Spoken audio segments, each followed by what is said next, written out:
Nos próximos capítulos da novela Essa Vida é Minha, tudo começa logo depois que o Mehmet está ali muito angustiado olhando o B7 e falando ali para todos os seus empregados como que devem agir daqui para frente. E o Ateis, nesse momento, logo depois que ele chega, o Mehmet começa a se lamentar dizendo que isso é uma grande desgraça que está acontecendo ali, e o Ateis diz a ele que ele fique calmo, que ele não se preocupe, que muito em breve vai finalizar essa comédia que eles estão vivendo.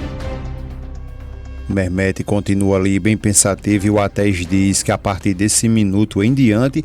o Ateis vai estar com ele, com o Mehmet até o fim, e que eles não vão ali apoiar nada que eles proporem. Logo depois que o B7 vê que o Ateis e o Mehmet estão ali a conversar, então ele dispensa todos os empregados e vai até eles dois.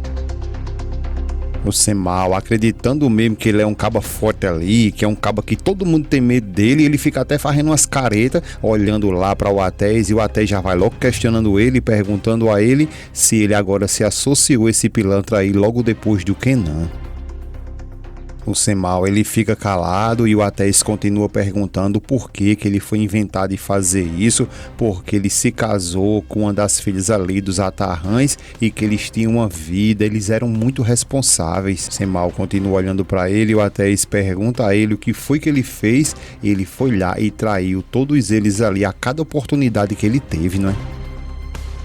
O Ateis continua questionando se ele acha que ele está se achando ali uma pessoa decente só porque ele está se vestindo assim. E o Cemal, ele continua ali se achando gostosão, se achando um cara poderoso ali, e fica ameaçando o Ateis, dizendo a ele que será muito melhor que ele tenha muito cuidado com as palavras dele. O B7, ele começa a ficar revoltado contra o Ateis e pergunta a ele em primeiro lugar quem ele, o Ateis, é. Ateis calado, o Mehmet também apenas olhando para ele, e ele diz: número 2, quem é você para ficar me chamando aqui de pilantra? Ele diz: número 3, quem é você para vir aqui no meu lugar, para vir maltratar ali o Cemal, o meu homem ali, número 1. Ambos ali ficam em silêncio e o B7 continua questionando ele e diz que para cortar todos aqueles números ali, ele diga logo de uma vez por todas quem ele é. O Ateis, ele não baixa a crista dele e começa a dizer que, número 1, eu já fui sócio dessa companhia, eu já fui sócio dessa empresa. Número 2, eu chamei você de pilantra porque isso aí é o que você é. E número 3, você vai saber quem sou eu nesse mesmo instante. Os capanga dele se aproxima, fica olhando ali com a cara feia da gota serena ali para o lado do Ateis, e o Ateis continua chamando eles de malditos ali, pilantras, malditos mafiosos. O B7 quer até sorrir ali, chama o nome do Cemal e diz que pelo visto ele está observando bem direitinho que eles não vão se dar de bem com essas pessoas. O Ateis calado, ele fica apenas lhe encarando ali, nenhum medo sequer o Ateis está do B7, e o B7 continua dizendo que o final de tudo isso aí não vai acabar nada bem. E o Ateis diz a ele que sim, assim será, vai ser muito ruim o final de tudo isso. O Mehmet logo depois chama a atenção do Ateis e diz a ele que é melhor eles pararem, porque isso aí não vai valer a pena que ele e o Ateis fiquem se aborrecendo com esses homens. O Ateis diz que quer que eles se recordem muito bem que uma quarta parte daquela empresa pertence a ele, ao Ateis, e que o Mehmet segue ali juntamente com ele. O Ateis continua dizendo que isso aí quer dizer que ele vai fazer por onde ele se arrepender desde a sua existência, e que eles não vão poder fazer nada ali a não ser que consulte ele antes. O Mehmet logo depois, para tentar evitar qualquer outro problema maior, toca no Ateis e chama ele para que ele se vá agora mesmo. Logo depois o B7 fica revoltado perguntando ao Cemal quem é esse cara aí, e olhe só o jeito que ele fala, e que se der uma sabugada nele ali, ele com certeza vai ter uma hemorragia rapidão ali, vai para a cidade de pé junto, e diz ao Cemal que sim, ele ficou com muita raiva, ficou revoltado contra ele. O Cemal fica calado e ele continua dizendo o que é que foi isso e como ele se atreve a falar dessa forma diante dele.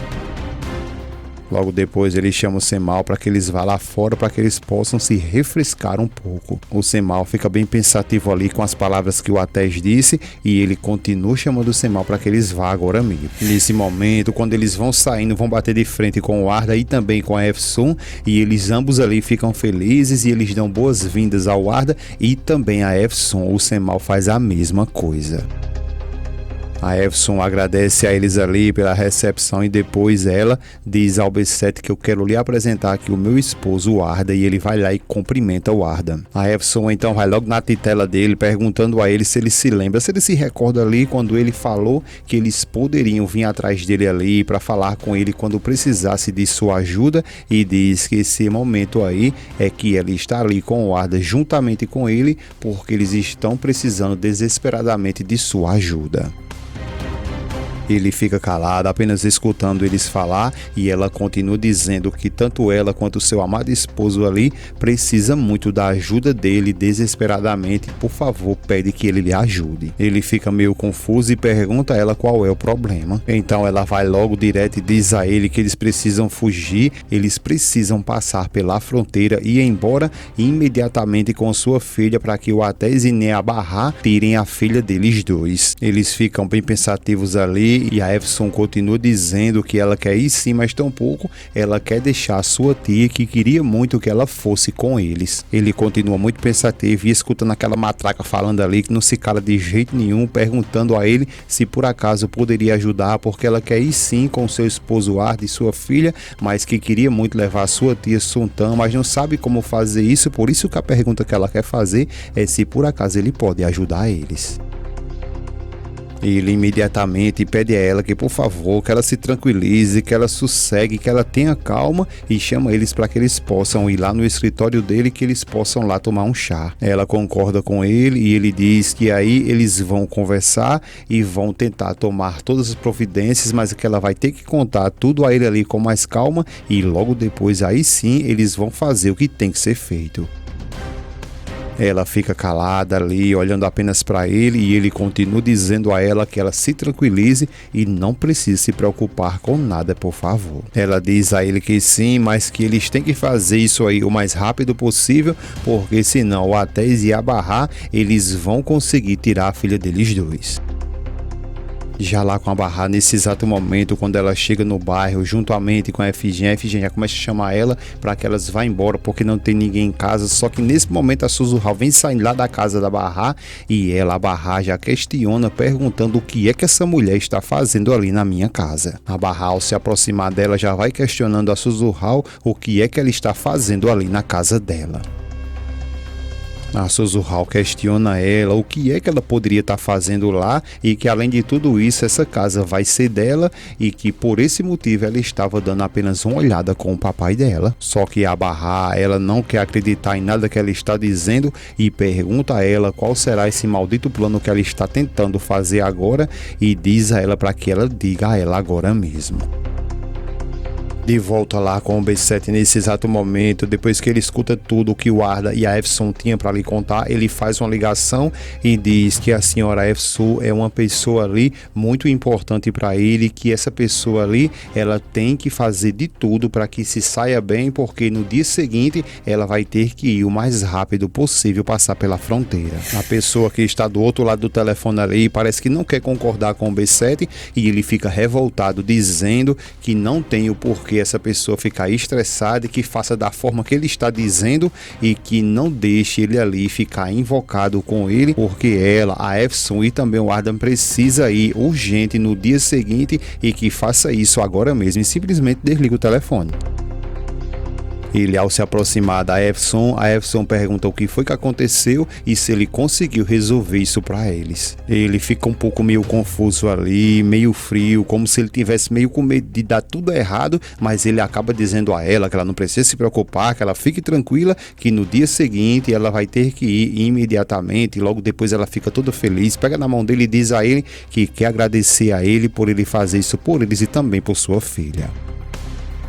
Só que o negócio é que o Atés vem chegando nesse momento, e a Efson, ela não consegue ver que ele vem se aproximando, e começa a agradecer o Semal, e depois agradece ao B7, dizendo a ele que não sabe nem como agradecer a ele por ele ter devolvido a eles ali a sua filha. O Atés logo chama a atenção da Efson e diz que ele não fica surpreendido ali a ver ela junta com pessoas ali do tipo igualzinho a ela.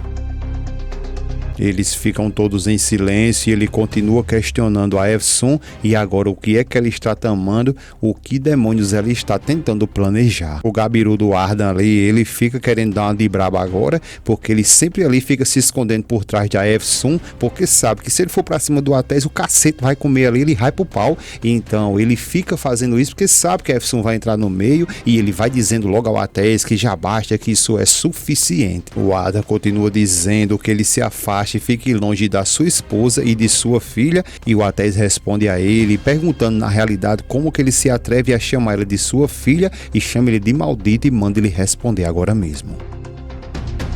O Atés revoltado, então ele puxa um papel e entrega ao Ardan e diz que ele lê agora mesmo o resultado dos exames, e quando o Ardan lê, também ali com a Efsun, eles ficam até sem saber o que fazer ao ver que o DNA bate 100% ali com ele, com o Atés e com a Barra, e ali fica oficial que a Anuran de fato é filha do Atés e da Barra, e agora eles ficam sem saber o que fazer, porque sabem que, querendo ou não, por mais que esteja planejado essa viagem, eles ficam sem saber o que o Atés podem fazer para tentar travar tudo isso. E o Atés revoltado, ele sabe muito bem que passe o tempo que for, aconteça o que acontecer, muito em breve ele terá sua filha de volta.